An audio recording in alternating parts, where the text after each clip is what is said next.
I introduce, for those who just joined, Mr. Rohit Mishra has been a very senior quant faculty. He has taught students for the CAT for about 13 years and has been teaching students for the GMAT for about 5 years.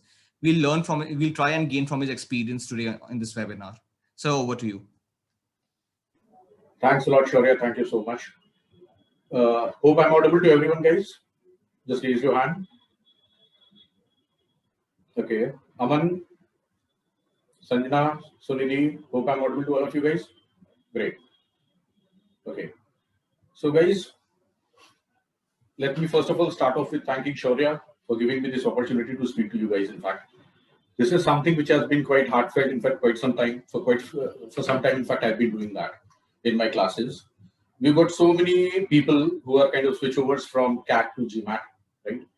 And we have been very regularly kind of encountering such people. So there has been a very common kind of a question, basically, that, I mean, if I have already prepared for CAT, will that be of some advantage when I switch to GMAT or not? Okay, so in today's session, I'll try to draw parallels between the preparations of CAT and your GMAT prep. And we'll try to get into some detail of it, not all detail for sure, because it won't be possible. In fact, to kind of, cover up each and every aspect in a short session. But I'll try to pick up as many things as possible, right? Great. Okay, so to start with, guys, first of all, let me know how many of you already prepared for CAT at some point of time in your life. Okay. Can I get some more answers? Everyone needs to participate into this. So there are only a couple of people, I guess, right? And how many of you have started preparing for GMAT? Okay, so you have started preparing for GMAT. Okay. Okay, so Sanjoli is preparing for CAT. Great. Okay. So you must be, I'm very sure that you'll be able to relate to the things that we're going to talk about today, in fact. Also, let me first of all start my story from not just from, you noticing the differences from the students, but let me tell you, maybe you can say about a decade and a half, I taught people for CAT, and that was a very top class prep institution in North India. And then I switched over to Jamboree in 2015, and ever since then I've been teaching for GMAT. So the moment I started teaching for GMAT, there were certain things which are common that I found in GMAT, and then there were certain stark differences that I noticed, right? And that was the starting point, basically, because coming from a background which was very much into maths, that is teaching CAT, I had to switch over to something which did not require too much of maths, but for sure, and another level of kind of consciousness was required, in fact. So I myself, as a faculty, as a mentor, had to kind of bring about a good amount of changes, in fact, in my personality, in my understanding of maths, right? So the story basically begins from there. And then also, as CAT changed and as more and more students joined in for GMAT, there were certain differences also that I started noticing, in fact, the differences that CAT brought into its structure. And then I compared it with GMAT, and then based on that, I have prepared something for you guys. So that is basically the starting point. Okay. So let me start off with this slide first of all. Initially, maybe I'll be a little bit mechanical through the slides, but then we will try to connect to the idea somewhere in between. Okay. So just a moment, guys.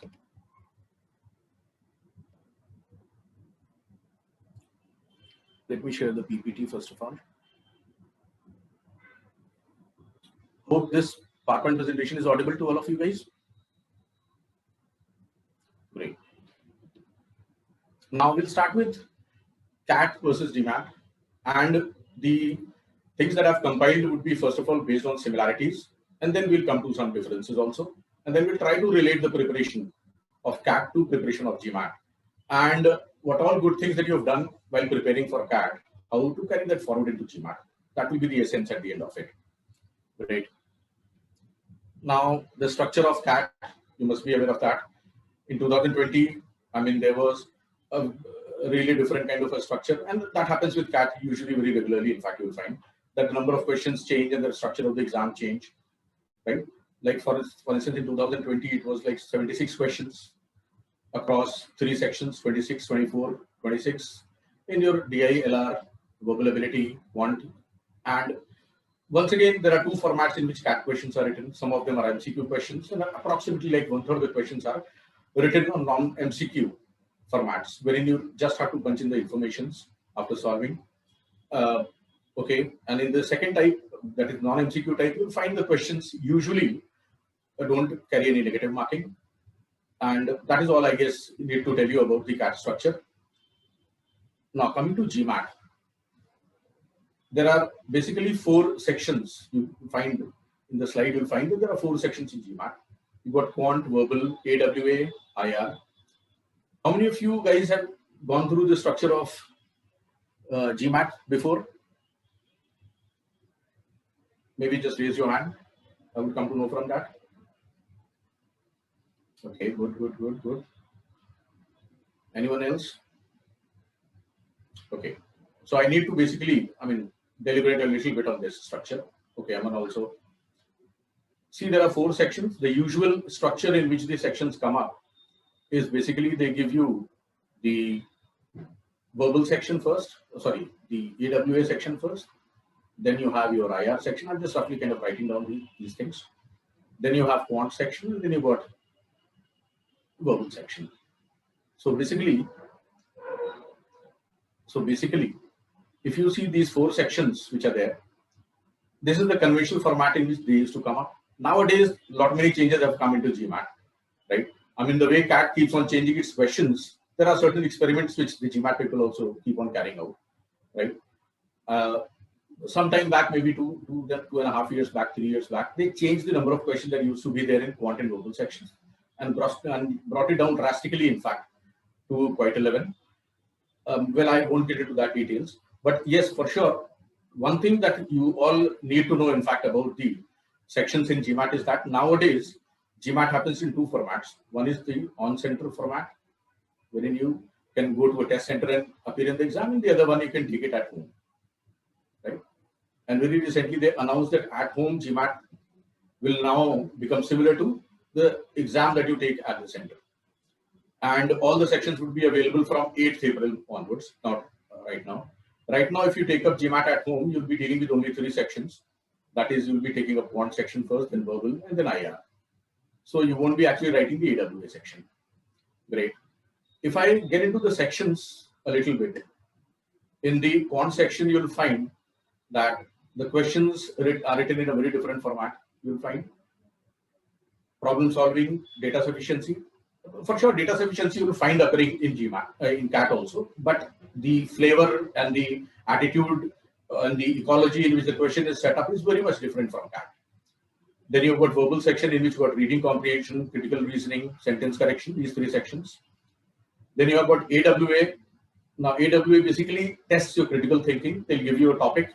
You'll have to analyze the topic. You'll have to write down some kind of logically related sentences that make some, that gives out some inference at the end of it. Then you have got IR section. This IR section is very similar to your logical reasoning data interpretation section that you have in CAT.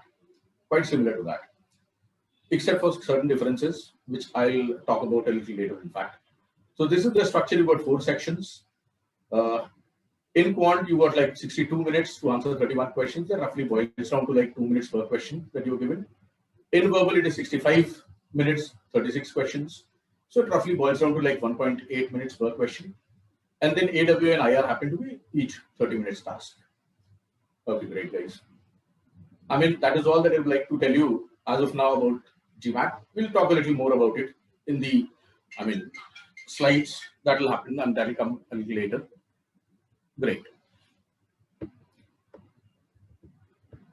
So just give me a moment, guys.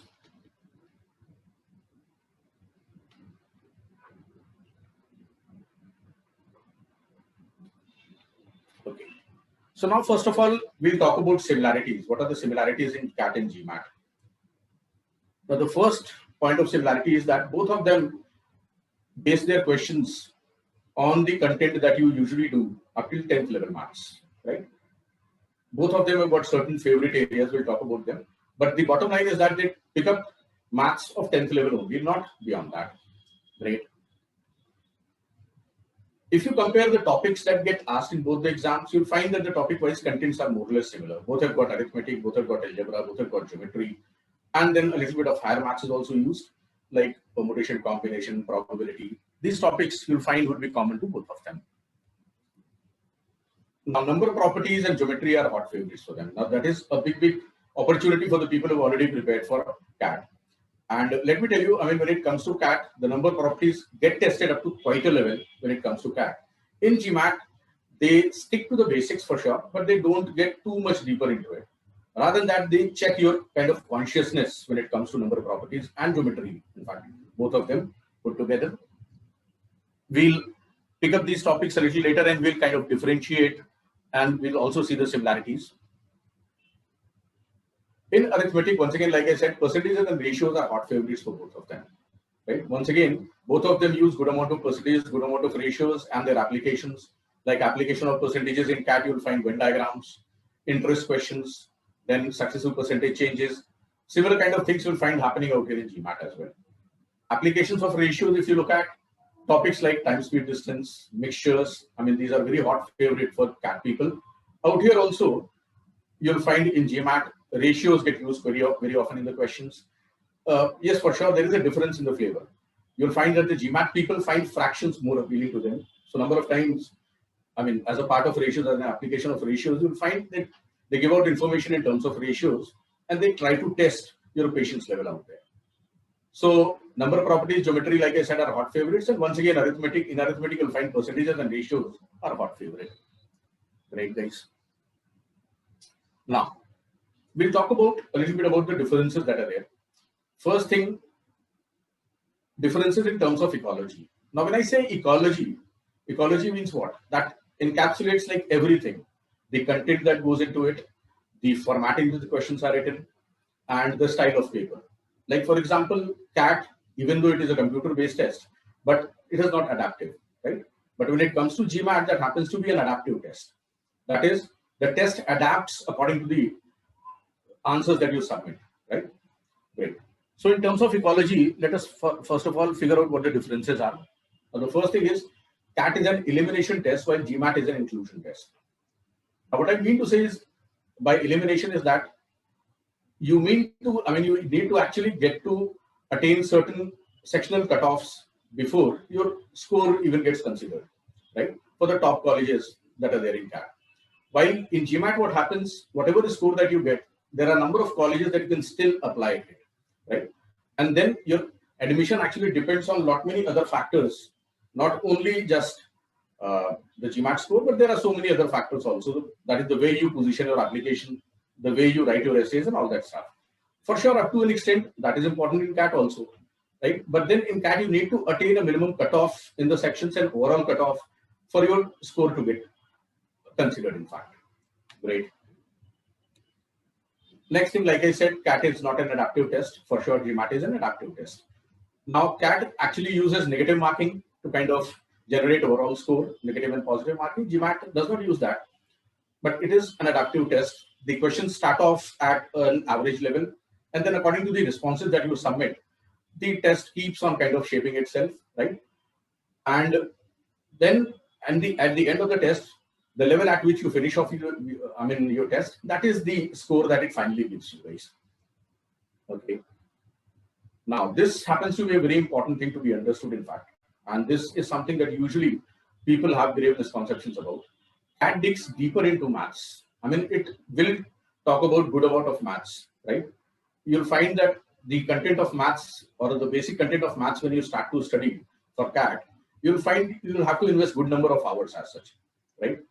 Maybe, I mean, a standard curriculum that runs in the country, what I've seen is usually up to 50 to 60 sessions are required to basically finish all the basic content of CAT. However, when it comes to GMAT, you'll find that GMAT stays really basic in terms of content, but it tests the logic along with consciousness. Now, what that consciousness means, I will relate to that a little later, in fact, maybe in some questions I'll talk about it. As of now, consciousness out here would mean the way you interpret the language, because there are a number of manipulations of languages also that you come across in GMAT questions, apart from the conceptual manipulations that you come across in terms of concepts and content part. So if I compare the content of the maths part of CAT with GMAT, CAT digs a little deeper. You'll have to study more content.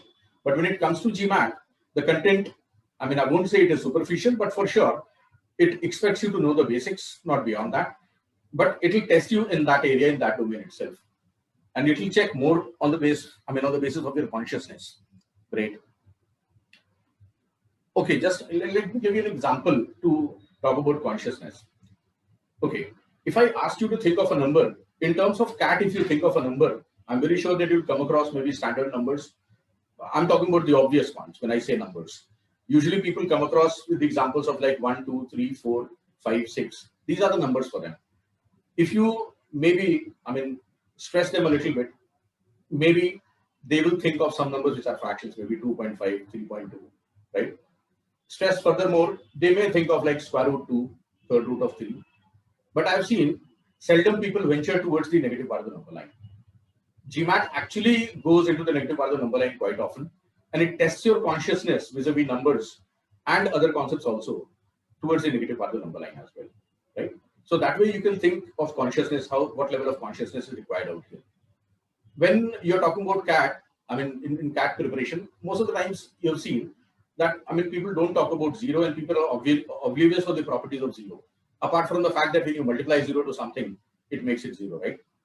But generally people fail to understand that zero happens to be an even number, and there are so many other properties associated with zero, right?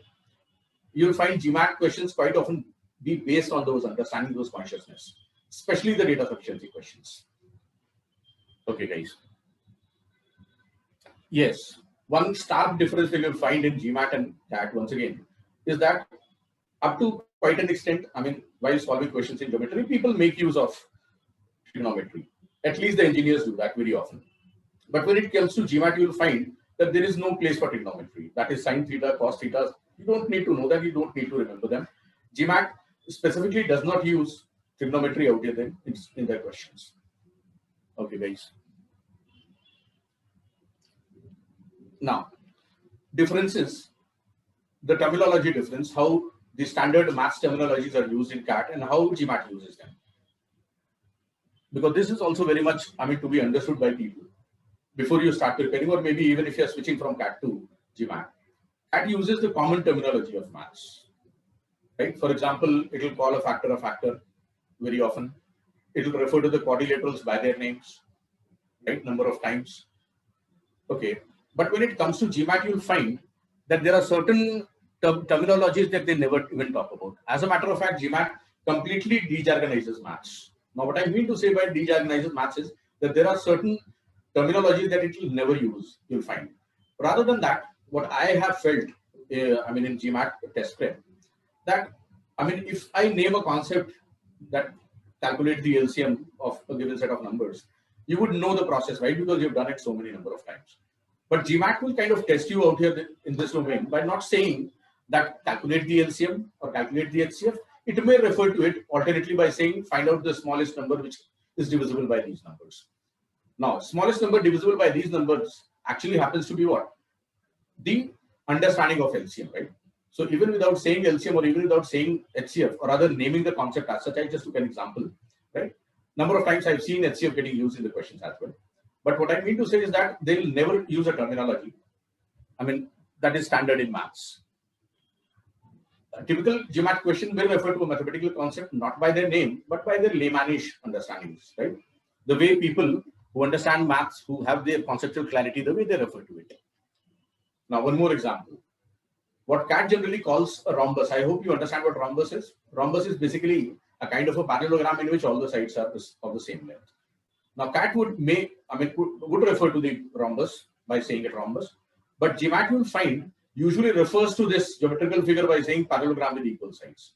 In fact, there have been like 3-4 questions that I've come across in their tests and their official guide. Nowhere I've found this reference of rhombus coming up in the case of parallelograms with equal sides. These are the alternate references that they keep on giving, right? There is one more thing that I've observed. Number of times you'll find that they won't refer a cuboid as a cuboid. Rather than referring that as a cuboid, you'll find them referring to a cuboid as a rectangular solid. Now, these are the things that you'll have to kind of switch over to, right? The habits that you have of calling a figure by the standard name in geometry, because that is what you have studied in your school.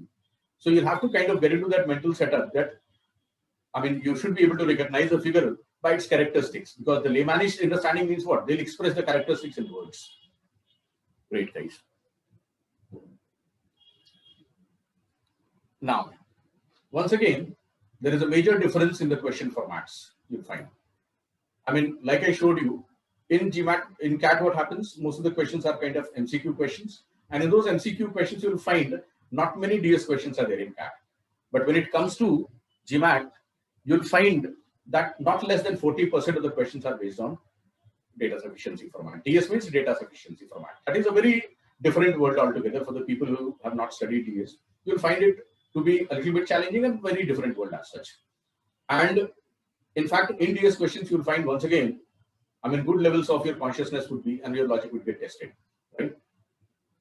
Maybe if I take up an example that will come up in later in the slide as well. That example you'll find, for example, if I say that sum of two numbers is even. Sum of two numbers is even. Now, in context of CAT, when you think of this question, sum of two numbers is even, what strikes you is that these numbers could be either even or either odd, right? Now, when I say sum of two numbers is even, that question is different from saying that sum of two integers is even, right? And most of the times I found that people are oblivious of the fact that integers and numbers, they are different things. Because in context of CAT, usually, I mean, that is treated as same. I won't say that they don't define it, but that is more often treated as the same. But in GMAT, you'll find that they very clearly kind of differentiate between these two things. When they say sum of two numbers is even, they may, I mean, the possibility that they include would be even like two fractions getting added and you getting an even number, right? So that are the kind of consciousness that you'll find getting checked very often. Okay. Like good number of questions out of the data sufficiency questions are written in yes-no format. Now, what I mean to say yes-no format is what? You should either be getting a definite yes for the question or a definite no for the question, right? So sufficiency is defined in a very different way out here in GMAT. Information is sufficient when you're able to get a definite answer or a definite numerical value out here, right? Great. We'll pick up a couple of questions maybe on this format. And also about the DS question in GMAT, you'll find that most of the times you don't have to algebraically manipulate the question very much, right? Number of times, if you move to the bigger picture of a DS question, it can be solved even without getting into the algebraic deliberations, let me tell you. Okay. So let me take up this example. Is X even? Now, if you look at the first statement, what do you guys think? Is this sufficient to answer the question?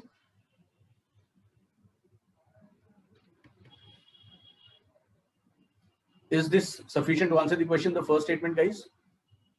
Is X even? So for this question, you need to say a definite yes or a definite no, right? Now, by knowing that X is equal to 5, we know, I mean, I've taken a very simple example so we can connect to the idea. X equals to 5 means what? That X is definitely odd. So you get a no to this question. That is X even, right? And a definite no is also, let me tell you guys, is a valid answer, right? So the first statement, if you see, answers it in definite terms by saying no. But when it comes to the second statement, you'll find, or the second information, X minus 5 into X minus 6 equals to 0. This leads to two possibilities. X can either be equal to 5 or it can be equal to 6, right? So it may be odd or it may be even. So the second statement actually on the parameters of sufficiency is not sufficient because it gives you a contradiction. And if you look at the first one, it gives you a definite answer. I mean, irrespective of the fact that the definite answer happens to be what? A no, a definite no. Great. Okay. Let me take one more example. And now I'll give you some time to solve this question, guys.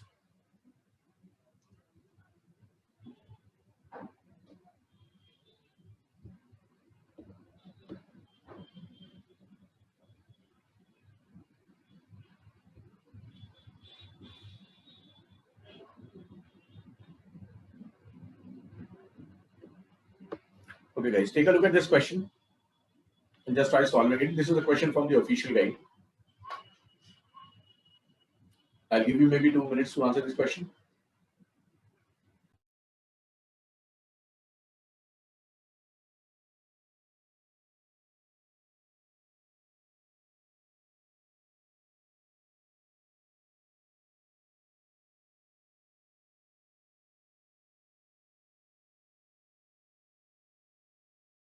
And I don't expect answers from you guys in terms of like the standard DS format questions. I mean, just tell me whether the first information is sufficient or the second is sufficient. We'll discuss this question.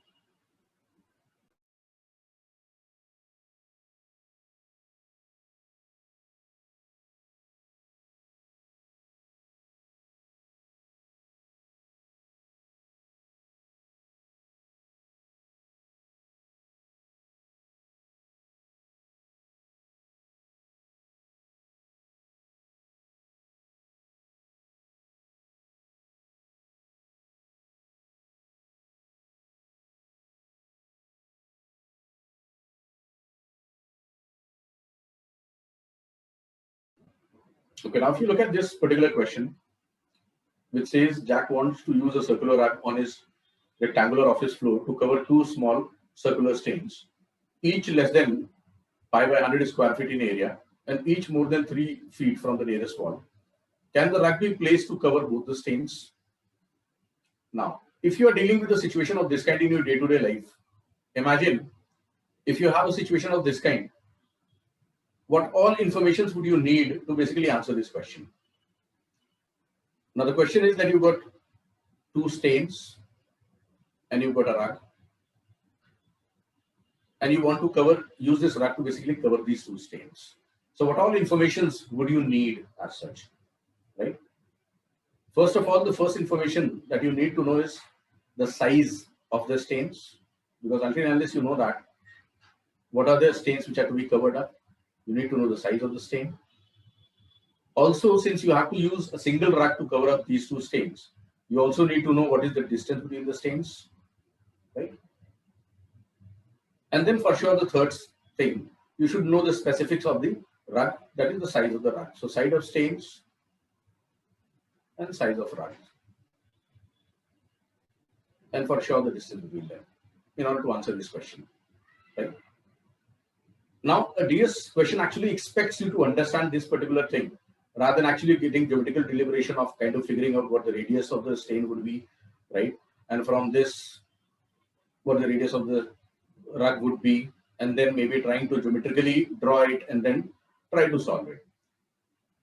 The bigger picture is that if the size of the stains is known, if the distance between the stains is known, and if the size of the rug is known, then for sure, this much of information would be enough to decide a yes or a no for this question, because at the end of it, it wants you to answer what? Can the rug be placed to cover both the stains, right? And you have to answer it in terms of either a yes or a no. And for this, what is enough is to know the size, the distance between them, and the size of the rug. So now if you look at the information, the size of the rug is given in the premise itself or the question itself. The first statement gives you what? In fact, sorry, this is the size of stain. Size of stain is given out here. Size of rug is given in the first statement. And the second statement basically gives you the distance between them. And I guess if I combine all these information, these 3 information, this is sufficient enough to answer the question, right? Now, typically, a person who is good at maths would actually get into these things, will try to figure out what the radius would be, what the radius of, of the rug would be, and so on and so on. But when it comes to a DS question out here in GMAT, they don't expect you to actually solve it that way. You have to get to a bigger picture and then maybe try to figure out what all informations are sufficient. So the bottom line out here would be, is the information sufficient or not? And that is to be focused upon. Great, guys.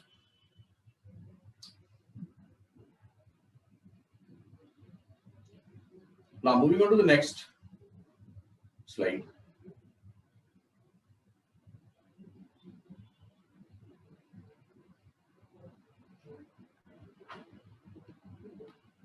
Now, there are certain differences when it comes to calculations. I'm just trying to strike the differences and then we kind of compile all of them together. There are certain differences when it comes to calculations. Now, CAT is typically considered to be a calculation intensive paper. Well, why I'm saying that?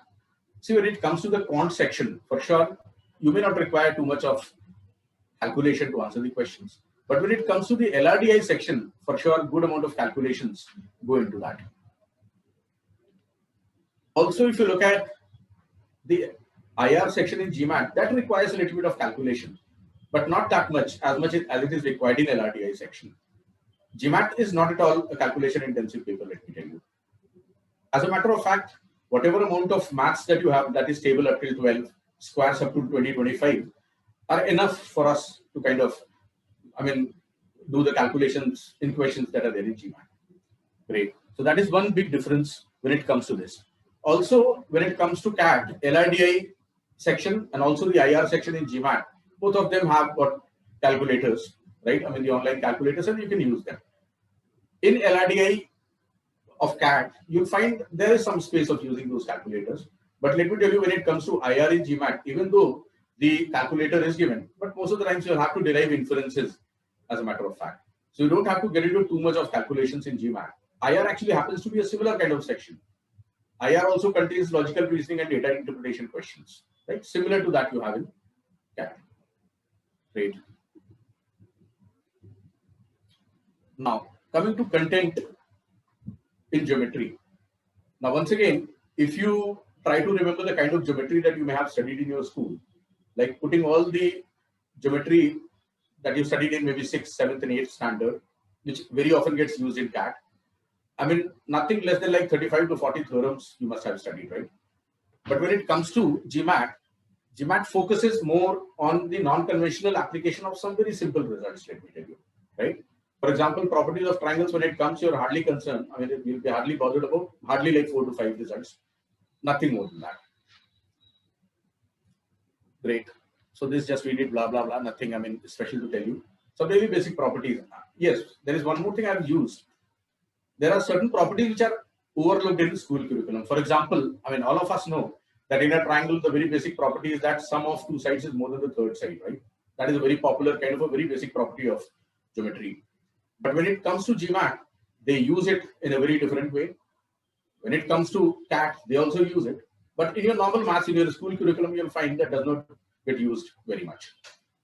But moral of the story is that, geometry, when it comes, really basic things are required in GMAT. For example, there are a number of ways of finding out area of a triangle. You must be aware of that. As a matter of fact, CAT uses all of them, most of them in fact. It uses Heron's formula sometimes as well, right? Apart from using the normal half into base into height. But when it comes to GMAT, you will find it will very particularly confine itself to half base into height. It will never venture into other ways of finding area of triangles. It will never talk about Heron's formula in the questions. It will never talk about in radius into the semi-perimeter and all that stuff. Great. CAT actually uses those formulae. Okay, now this is once again a very special thing about GMAT, and rather it differentiates also. And you, while preparing for CAT, actually these are the things that you actually study, right? Apart from talking about general properties, they also talk about right angle triangle and equilateral triangles in CAT. But when it comes to GMAT, you will find that there is really less space of talking about general properties of triangles. Rather than that, we'll be more focused. You need to be more focused towards right angle triangles and equilateral triangles rather than triangles in general. So you need to know, Pythagoras theorem for sure, that is a very kind of a common kind of a property. As a matter of fact, that is moved out of domain of maths and that is more into kind of communications domain. Most of us who have done maths in their kind of middle school must be knowing what Pythagoras theorem is. Accordingly, we can relate to equilateral triangles also, in which all the sides are same and all the angles are 60 degrees. And then there are certain specific properties of these figures, right?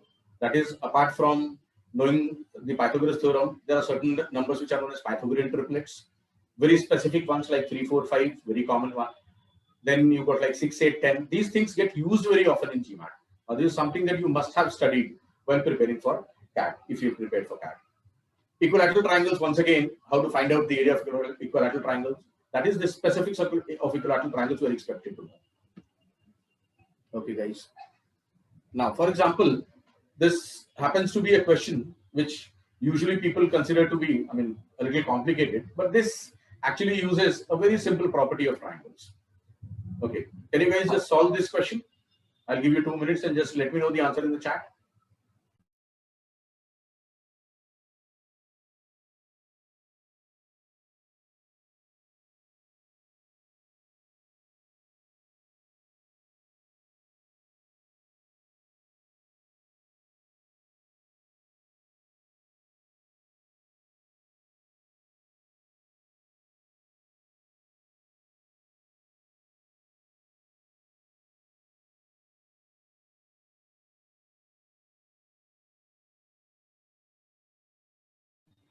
Let's try solving this question, this star question, and give me the answer in the chat.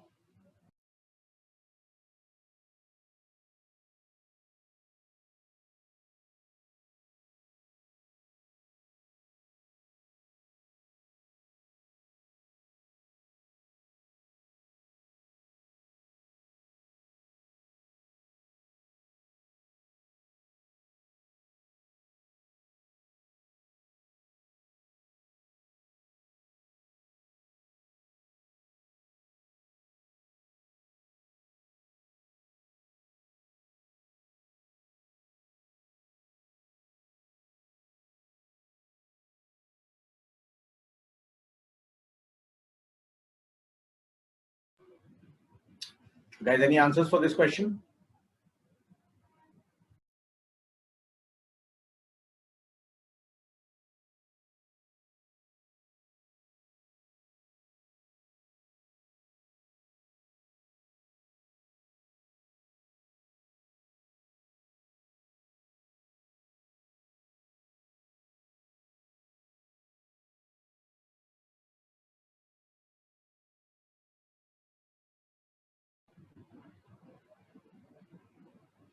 Okay, let me solve this for you guys. There is a very simple property here. Okay. Jaman, can you write down maybe a few lines what property you used? What was the property that you used to solve this question?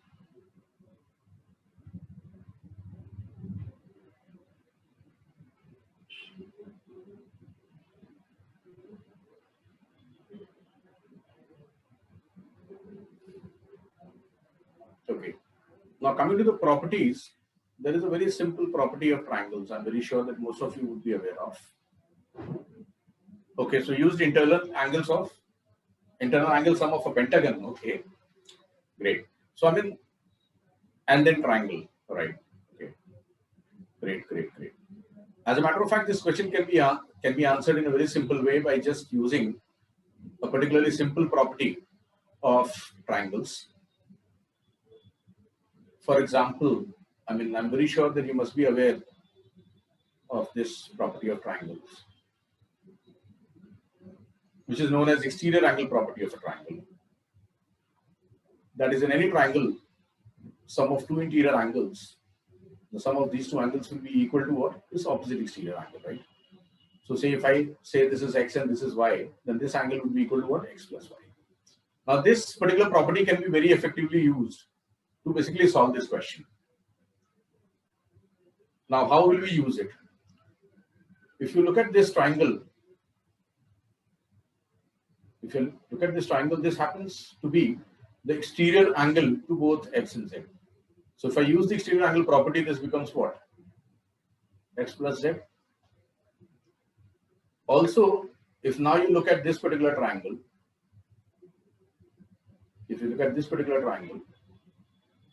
which is y and w, then this angle would be equal to how much? Y plus w. And this angle is v. So now basically you brought all the angles of the star inside a triangle, and you know that the sum of all the angles in a triangle is 180. Sum of all angles in a triangle is 180, right? So basically, using this property, the answer comes out to be 180. Also, let me point out one thing. I mean, the amount of maths that you get taught in your school and the amount of maths that you have in your database, if you use all of them, then there would be like, I mean, at least like 35, 40 results that will be there in your database, always in your mind, right?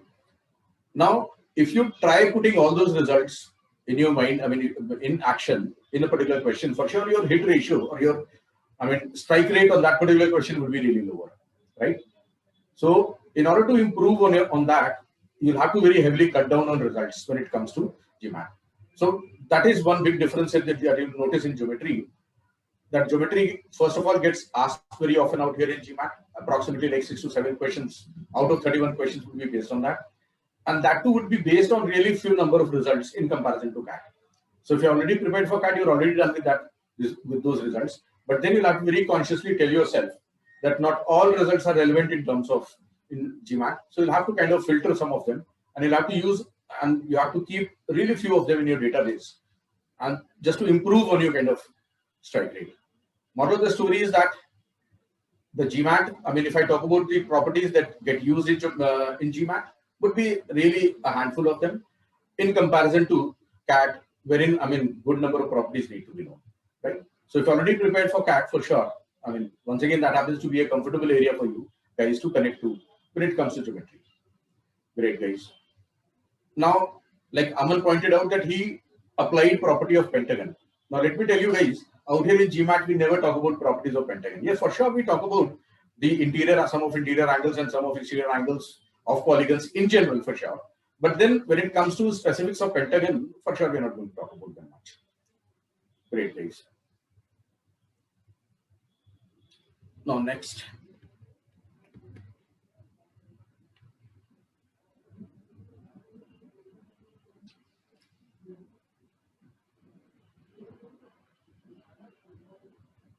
Now, coming to algebra, and in fact, percentages also, that gets mixed quite often.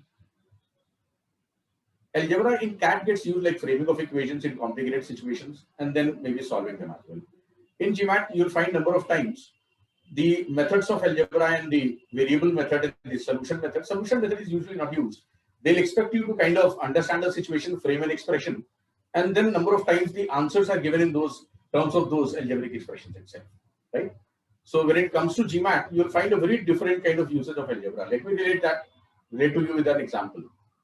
For example, in CAT, they may give you values 25%, 50%, right? In percentages, and you can very well visualize those percentages. Like 25% means what? 1/4. 50% means what? 1/2. 30% refers to a fraction of 3/7. These things are very much obvious when it comes to these percentages. I mean, we are very much, I mean, we use percentages in such a way that we are so much comfortable with percentages. Now, GMAT actually does what? It, rather than actually taking a percentage values in terms of like 25%, 50%, 30%, what it actually does is it will talk in terms of variables, that it is defined in terms of A%, B%, C%, so on and so on. So the luxury that you have of 25%, 50% visualization goes for a toss.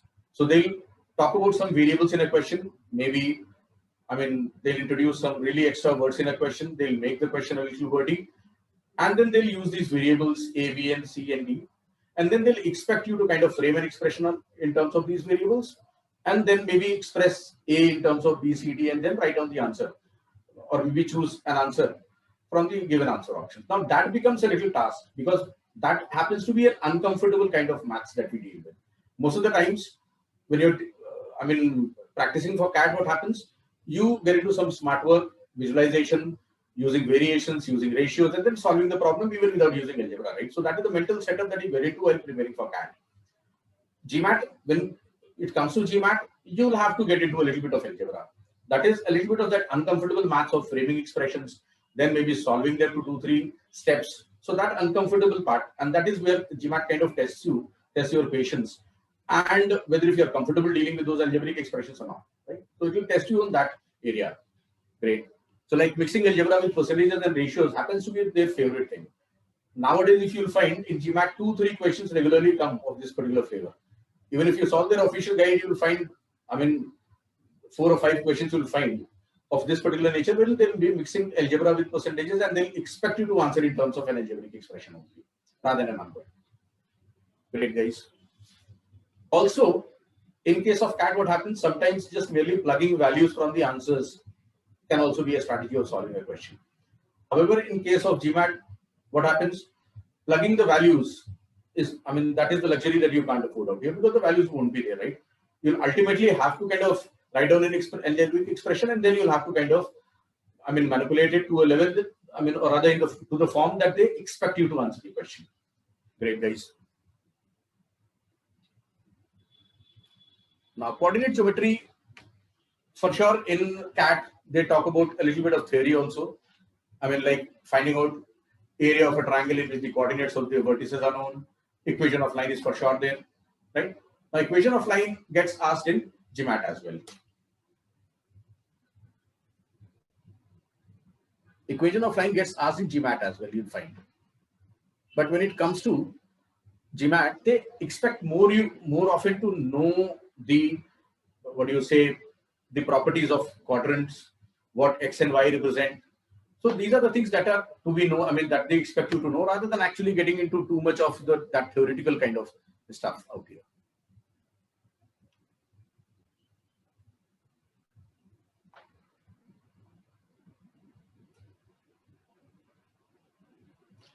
Well, when it comes to algebra of 11th and 12th, Atman, you hardly have few, I mean, you have got like a couple of topics picked up like inequalities and modulus. Then you got something from modern algebra, that is permutation, combination, and probability.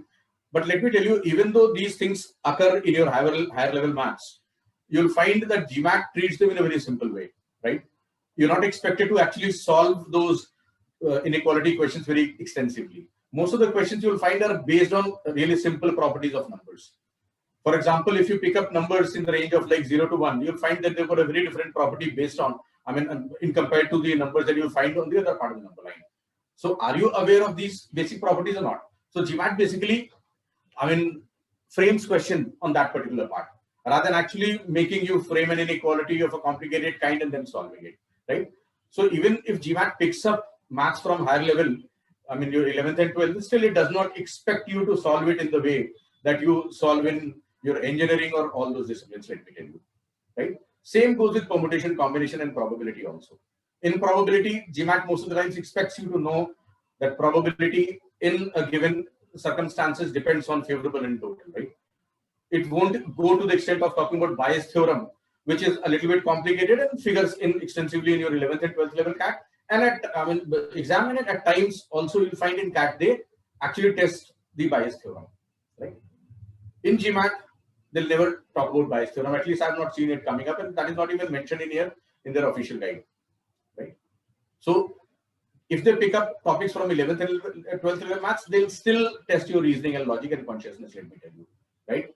They don't dig too much deep to test, I mean, how well you can kind of solve inequalities, solve quadratic inequalities. They can go up to the extent of solving quadratic inequalities, but not for sure cubic or, I mean, of higher order. Biquadratic is something that is not being seen. I hope that answers, Atman. Okay. Now, once again, coordinate geometry, I mean, that is not tested very extensively in CAT. But when it comes to GMAT, in combination with normal geometry, they do test coordinate geometry. And it's quite often that they test. Like understanding what the coordinates represent. For example, if the coordinates of a point P happen to be like 3, 4, then what does 3 represent? What does 4 represent? For sure, they expect you to know that, right? But once again, coming to also, they expect you to know certain formulae like distance formula, they expect you to know, which once again happens to be a simple application of Pythagoras theorem, right? So that roots into geometry rather than actually any other discipline. Also, when it comes to midpoint formula, they expect you to kind of know that, to how to find out the coordinates of midpoint of a line segment. But when it comes to, I mean, CAT, they expect you to know higher, I mean, level results, for example, related to midpoint theorem or midpoint formula. In coordinate, there is a result which is known as section formula. GMAT does not expect you to know that, right? So it simplifies it, or rather becomes a little specific in talking in terms of midpoint formula. Great, guys.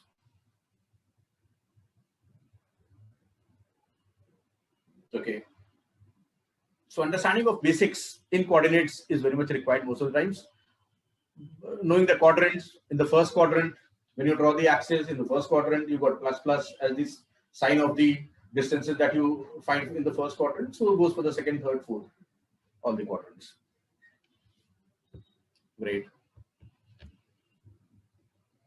Yeah, equation of line, like I said, is tested quite often. Now, this happens to be a very favorite area out here in GMAT, which is number properties. I mean, good number of questions you can say. I mean, up to the extent of like 12 to 13 to 15 questions you can find coming up from the area of number properties and inequalities, which actually entails knowing what the basic properties of numbers most of the times. Great. Now, one thing that is common that both CAT and GMAT, I mean, they test this particular area very extensively. Now, GMAT tests particularly on understanding of the digits, that when it says a double digit number, then what does digit represent? What all possible values the digits can take up? How is an even number different from an odd number in terms of the digits, right? Then remainders in usual circumstances, that when you divide a number by a certain number, how do you treat the remainder, or what are the characteristics of remainder? For example, the remainder will always be less than the divisor. That a very basic thing that needs to be understood. And usually these things you get taught in your beyond your 5th level maths, right? But the thing is that most of the times in those days you are concerned about knowing the process of actually calculating things rather than actually being too much bent upon understanding the concepts, right? Out here, if you have not seen these things, in that light, for sure out here you'll have to focus more in understanding the details and basics of these things. Great. Yes, once again, like we started with, and while I was talking about consciousness, negative part of the number line is tested quite often. X is a number, can also mean a negative number. Out here in CAT, usually even numbers references, a reference to even number is taken on the positive part of the number line. But out here, they may venture into the negative part of the number line as well, right? So the negative part of the number line is also quite pronounced out here. They'll talk about it very often. So you need to be conscious about that part. Once again, in CAT, we hardly talk about zero. Nowadays they've started to talk, but like 4 or 5 years back, zero was something which was never too much discussed. Apart from the fact that when you multiply something by zero, that decimates it and makes it a zero. Even number, zero happens to be an even number. Zero happens to be a multiple of all the numbers. Now, these things you never get taught in your normal school curriculum, and sometimes I've seen CAT is also not very much conscious about these things. GMAT will be very much particular about these things. Great. Once again, that thing, numbers versus integers. In CAT, usually for a question, X is a number, X is an integer. The difference won't be much there. But when it comes to GMAT, difference between numbers and integers is very much pronounced. X is a number and X is an integer are way apart informations, right? As a matter of fact, when you say X is an integer, that is a very specific thing that you're talking about numbers. When you say X is a number, it can refer to anything, negative, positive, fraction, rational, irrational, zero, anything it can refer to. So those amounts of consciousness have to be there. Once again, non-negative integers. This is something that you generally don't come across when it comes to CAT. In GMAT, you'll find this terminology getting used very often. Now, non-negative integers means what? Including zero in the set of positive integers. Generally, people leave out zero. Once again, that understanding of zero is very important. Natural numbers, whole numbers, these kinds of terminologies you'll never find occurring in GMAT. These terminologies get used very often in CAT, you'll find. But in GMAT, you'll find these references are not generally there. Great. Now, just take a look at this question. I'll give you maybe a minute. Once again, this question is based on a really high degree of consciousness. Just read this question. This talks about the consciousness of integers, odd integers. It says, is Z an odd integer? Now, there is a very subtle play that is happening, you'll find in this particular question when it says X is Z an odd integer? Now, when it says is Z an odd integer, most of us get into that mental setup that let us first of all assume that Z is an integer and then we'll decide about it being odd or even, right? Now, once again, this kind of a question will actually kind of inject information inside your brain and will limit your thought process. Because once you come across this question, is there an odd integer? Most of the times you'll get into the domain of integer and then you'll try to think about it being either even or odd. Imagine of a situation when, say, if somehow we can prove that Z is not an integer, then for sure, why would we try to prove that it is an odd or even? I mean, just to relate to this example, for example, there is a logical fallacy that happens in our reasoning. If I ask you a question, is he a madman? Yeah, is that a madman? Right? Is that a madman? Or is that man mad? Whatever way you frame it. I'm of maths, not much of verbal. Is that a madman? Now, if you look at this question, the moment you read this question, you'll get into the mental setup that for sure that will always refer to a man or a human being, and then you'll be bent upon proving it either mad or maybe sane or insane, whatever. Right? So this puts you into a mental setup of assuming things. The same thing is happening in this question also. If you read this statement when it says, is Z an odd integer? You get into the mental setup that Z is an integer, and then you try to prove it odd or even. And that is the limitation when you basically evaluate the information of the first statement, if you see. When it says 3Z is an odd integer, then it may be possible that Z is not even an integer. So think of numbers which are multiplied by 3 will make it an integer. 1 by 3 into 3 makes it 3, and Z is not an integer even. And most of the times people get into the mental setup and they get into a trap wherein they think of Z as only numbers which are odd, that is 1, 3, 5, 7. Now this particular injection does that, right? So once again, a very high level or a different level of consciousness is actually required out here. Great. I mean, I've been picking up these examples not to, make you solve this question, but just to kind of, differentiate between the kind of flavor in TS or flavor in question that you'll come across in GMAT. Most of the times you'll find they don't test you on really high level maths fundas.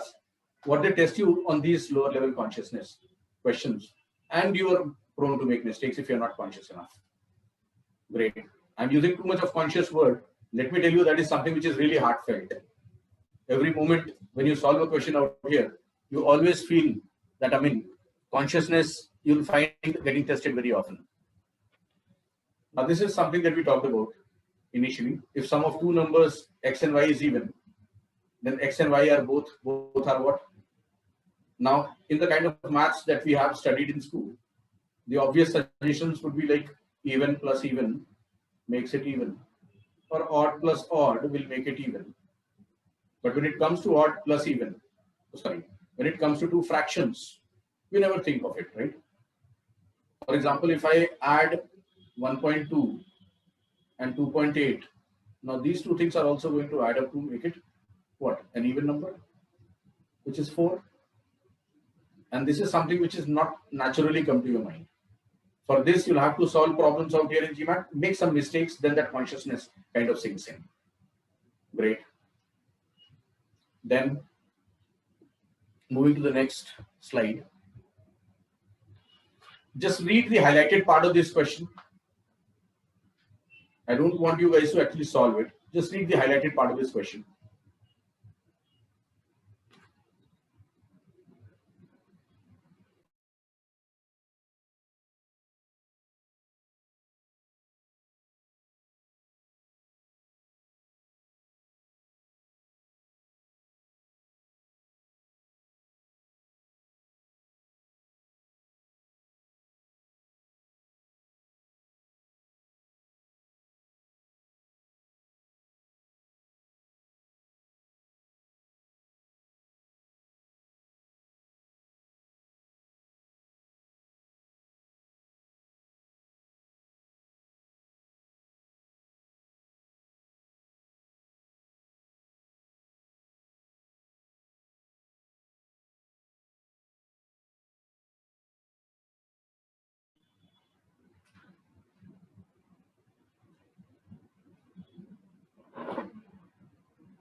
Now, this is once again a very classic kind of an example that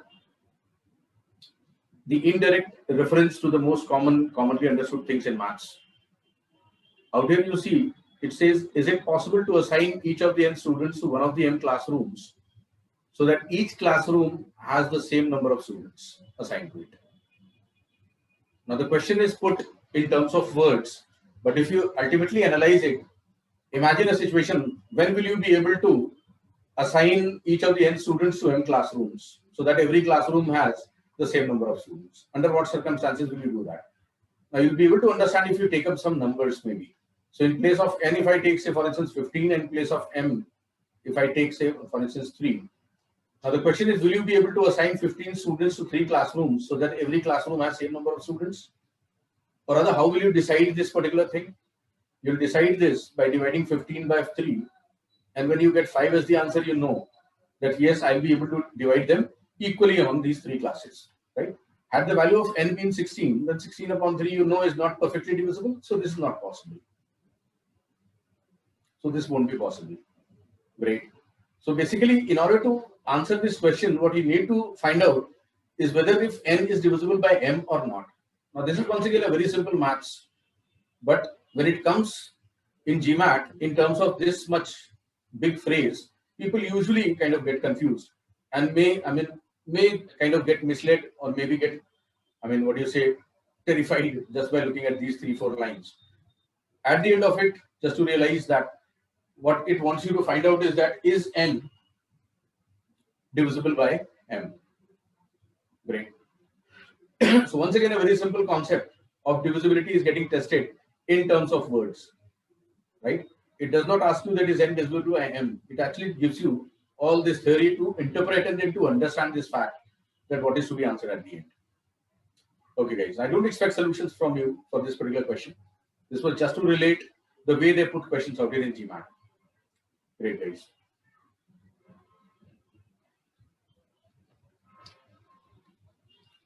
Now, coming to statistics.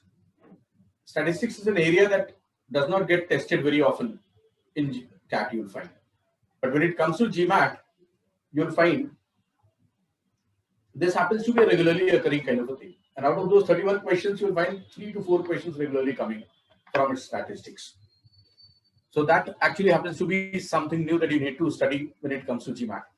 Usually in CAT, they do talk about mean, median, mode and their properties, but not up to that level that you require in GMAT.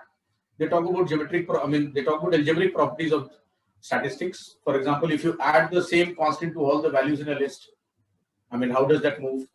Will the average increase or decrease, or median will increase or decrease? So those kinds of manipulations they expect from you.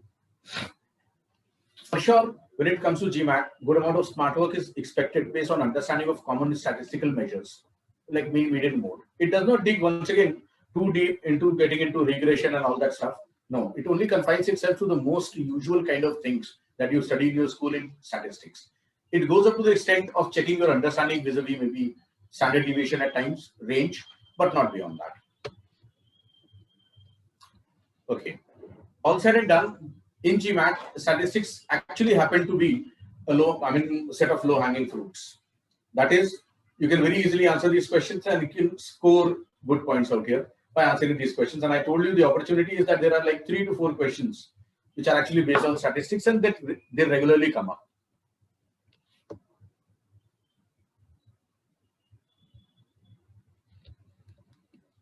That's the second page.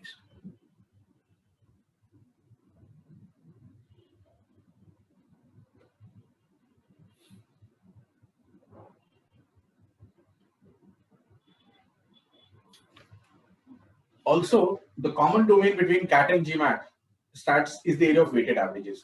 Now, weighted averages, in fact, they don't get tested in CAT in the area of statistics. In fact, in general, application of weighted averages and alligation methods, that comes into mixture analysis. But out here in GMAT, the concept of weighted averages gets tested out here in statistics, right?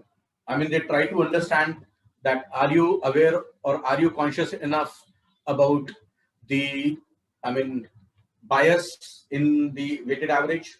For example, if you're mixing 20% alcohol solution with 50% alcohol solution, then will the combined average be more inclined towards, the dilute solution, or will it be more inclined towards the, concentrated solution? Well, how do you decide?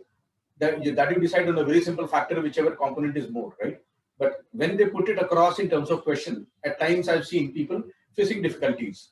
But that is not that difficult. You just need to tune those understandings, as such. Great, guys. This is the question, but I don't intend to take it up right now. Now, straight away coming to the strategy of preparation in CAT versus the strategy that you have in GMAT.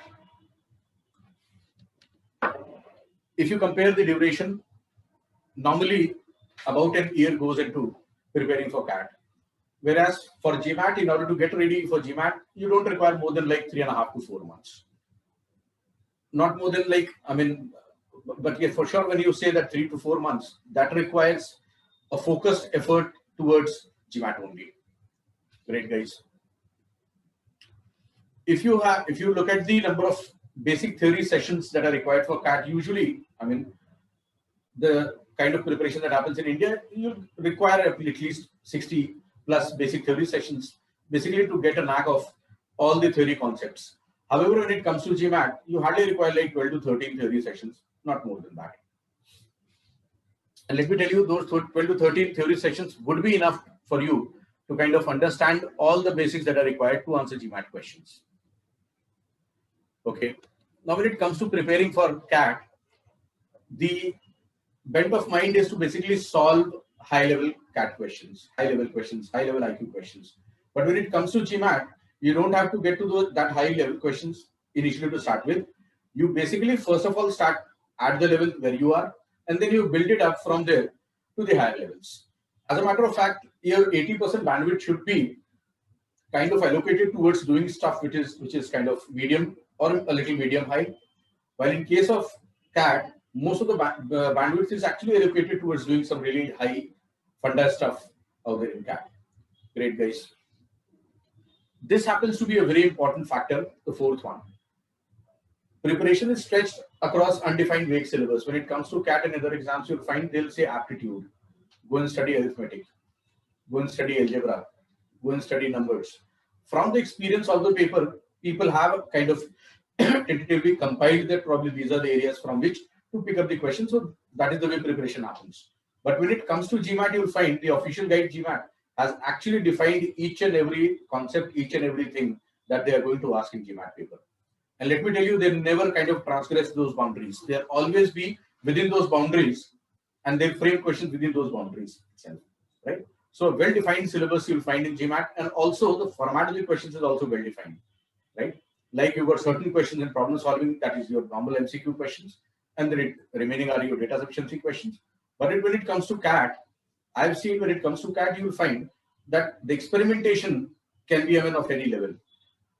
Well, if you're prepared for CAT, that is good also, because now you have actually kind of studied good amount of maths. You can always put it further into GMAT, because GMAT actually requires just a small subset of that. I'm not trying to trivialize the maths of GMAT, but let me tell you, if you've done CAT, you will find it's, I mean, quite easy and relatable to the maths that we study in GMAT. Great. Now, CAT ready to GMAT ready. For CAT ready, how to convert it into GMAT ready? Now, GMAT prep happens to be a subset of CAT prep in terms of content. For sure, like we talked about so many times, extra dimensions are elements of consciousness and interpretation skills. For sure, the interpretation skills can be improved upon through practice. Now, interpretation skills means what? I mean, the way they use the language. Number of times, I mean, that happens in CAT also. So that practice that you've done in CAT can be carried further out here in GMAT. For sure, manipulation of language is there. And also there is certain hierarchy in which we expect the informations to come up to us. GMAT mixes the information in a very big way. You'll find that the hierarchy, I mean, you expect, for example, you expect people to tell you the cost. Maybe then they should tell you the number of units sold, and then people should come to sales, and then that forms the natural hierarchy for you. They'll kind of mix up the order. They won't give you the information in the order that you expect. Same thing you'll find happening in CAT LRDI also, if you experienced it. In logical reasoning questions, the informations are not given in the, I mean, in the hierarchy in which you should be using it, right? That's the reason in reasoning you've got that principle that you should use positive information first, then get to the negative information and all that stuff. So that flavor you'll find getting carried forward from LRDI of CAT to kind of quant section of GMAT. So that is quite relatable if you've done, I mean, maths for CAT. Now, theory sessions are particularly important. Now, this is also a very important thing. Theory sessions are particularly important, not only to kind of refresh things that you've done in CAT, but they are important because of just one, I mean, a very big reason.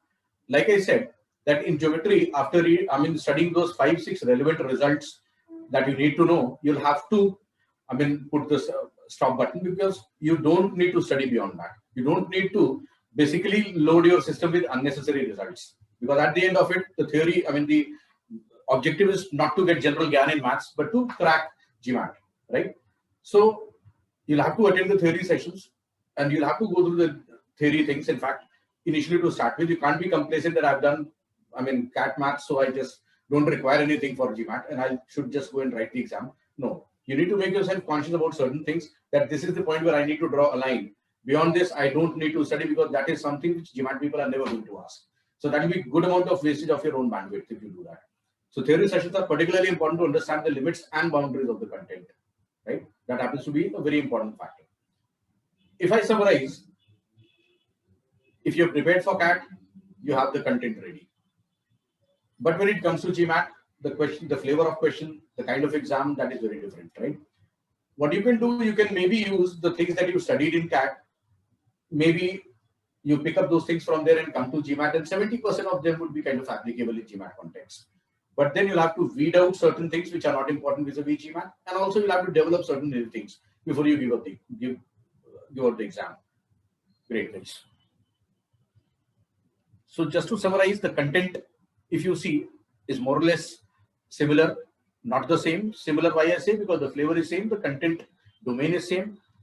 Somebody was talking about higher level algebra. Let me tell you, those things are misnomers.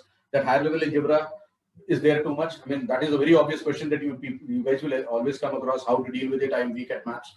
Well, these exams, be it CAT or be it GMAT, if you have got conceptual clarity, it only tests your reasoning skills. It does not test your content of maths or depth of maths that you have inside your system.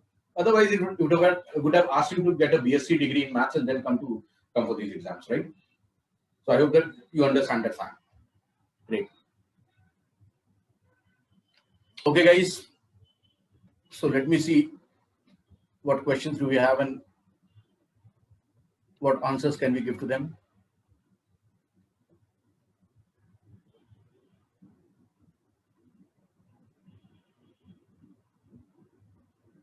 Yeah, Shaurya, we can open up for the Q&A session.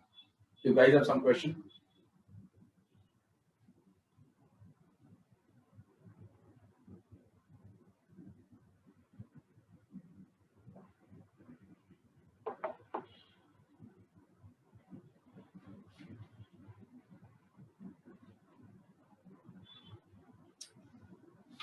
Well, sentence correction, let me tell you, the way GMAT deals with it, you don't have to have very extensive grammar knowledge. There are certain techniques that you need to know to answer the question. Yes, CAT hardly uses any grammar. Hardly like 5%, even if you don't know grammar, CAT would do.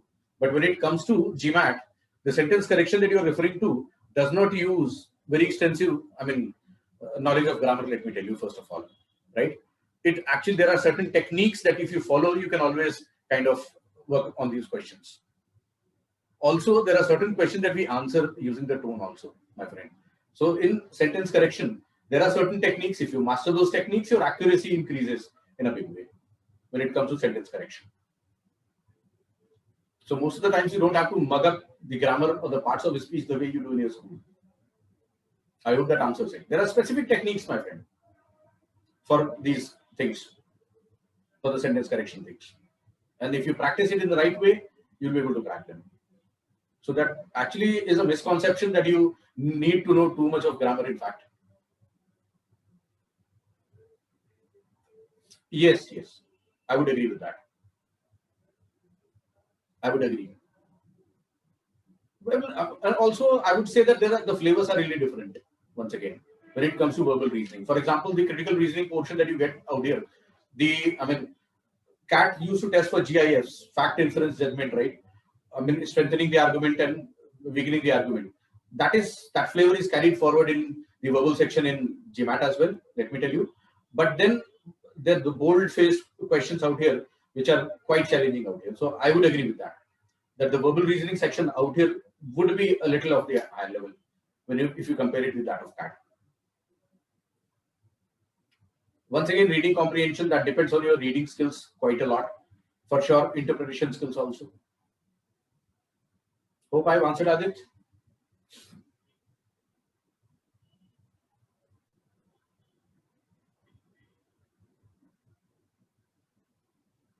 Yeah, more questions, guys?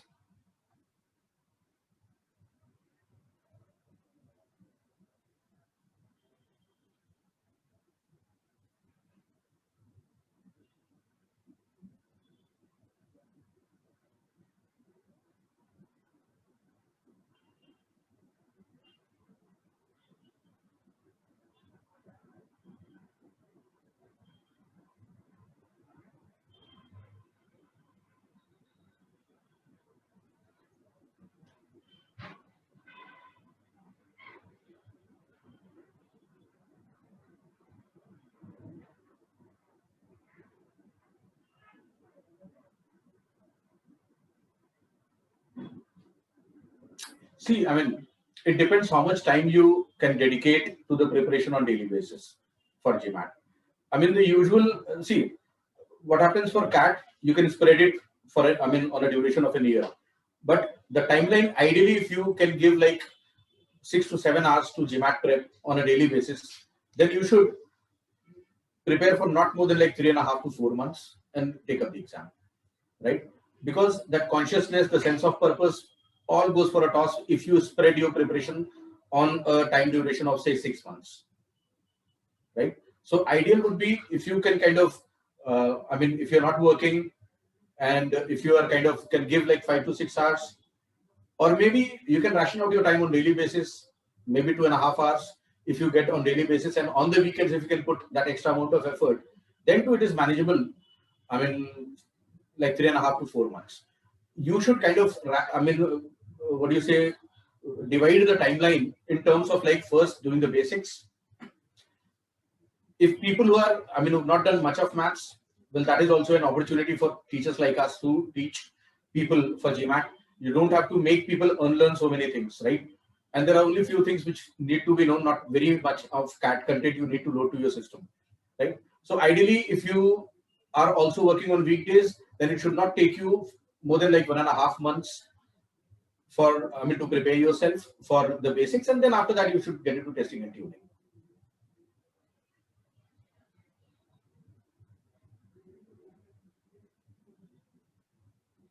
Okay. So, Omkar, Aditya, I'll come to your question. Let me answer Omkar first. So, Omkar, how to balance would be like first 1.5 months, like 30, 40 days, you should basically focus on understanding the basics and solving the official guide. And the remaining part, you should invest on kind of uh, doing your uh, the testing and tuning part, giving up maybe sectional tests, taking up the official guide tests, right? So 1.5 months of testing and tuning and 1.5 months of kind of basics, and then maybe say 15, 20 odd days of GMAT prep tests. That is enough for you to give GMAT. If your orientation, if your orientation is proper and you're looking at the proper direction. Yeah, Aditya. If one is taking coaching for CAT, then is it still advisable to take one for? See, that is very subjective thing. Let me tell you. I've seen when people go for CAT, I mean, there are certain things that they absorb, they don't absorb. If you're good at maths, maybe just picking up the questions, maybe taking up a GMAT, what do you say, mock test, that will help you in understanding that what are the areas in which you're not good at. So maybe specifically those areas you should go for. I'll still advise that if you can kind of attend the theory sessions, that would be really helpful. Because number of times you'll find the way maths is dealt with in GMAT classes is very different from the way they deal with in CAT classes, let me tell you. So I'll still advise that go for, I mean, take classes for GMAT. Because that will prune the content and you would actually knowing where to hit, right?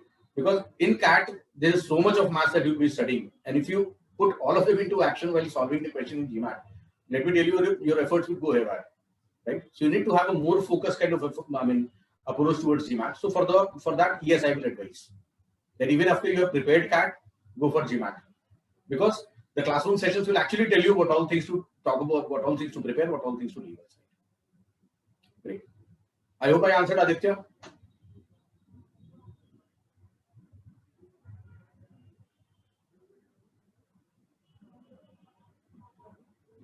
Welcome, man.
Okay, guys, if you have any more questions, shoot.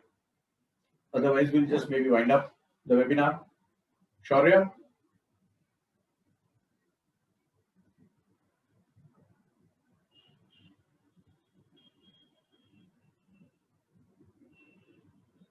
Shaurya, are you guys there?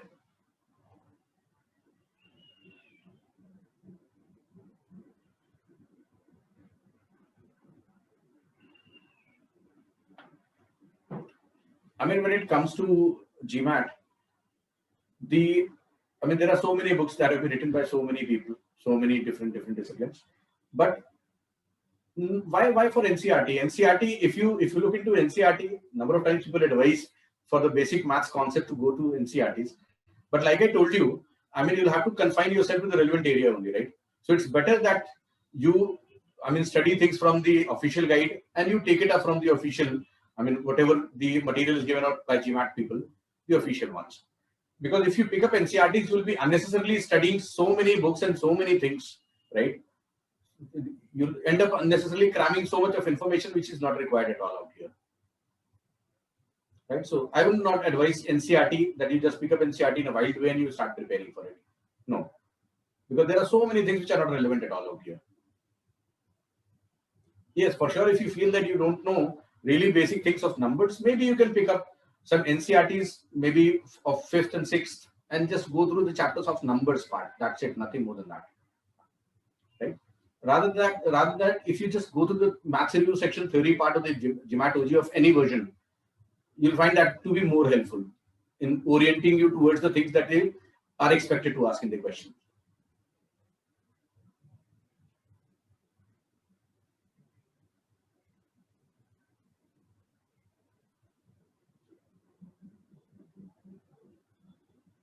Like I give you the timeline. Timeline would be like 3.5 months, right? And the mock tests, at least like 4 to 5 mock tests you should give. Timeline for mocks would be the mocks. Ideally after all the preparations, the mocks should be taken up every alternate day. But the next mock should not be taken up before until and unless you have analyzed and reviewed your result of the previous mock, right? Sometimes I have seen people get into some marathon mode and in the same day they'll take up 2 mocks. That will never help. The next mock, if you're taking before reviewing the previous one, that is not going to help the cause by any means. So ideal is alternate days, give a mock on Monday, maybe on Tuesday, you just review, just look at the question that you've made mistakes with, both verbal and quant. Maybe go to the theory part of it. If you feel that the theory part was disconnected somewhere, then, understand those things, maybe practice a little bit for a day. And then on Wednesday, maybe you can take up another mock. So alternate days, if you kind of put these 5 mocks alternate days, then how many days? 5 plus 4, 9 days would be required. So 9-10 days of testing, not more than that. Then 1.5 months, like I said, of theory part. 1.5 months of like solving the official guide, solving the sectional stuffs, right? And then moving on to the mocks at the end of it.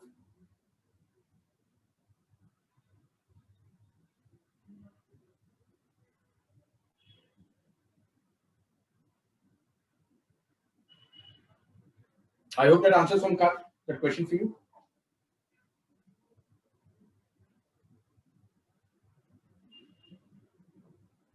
Okay, great, man. Thanks.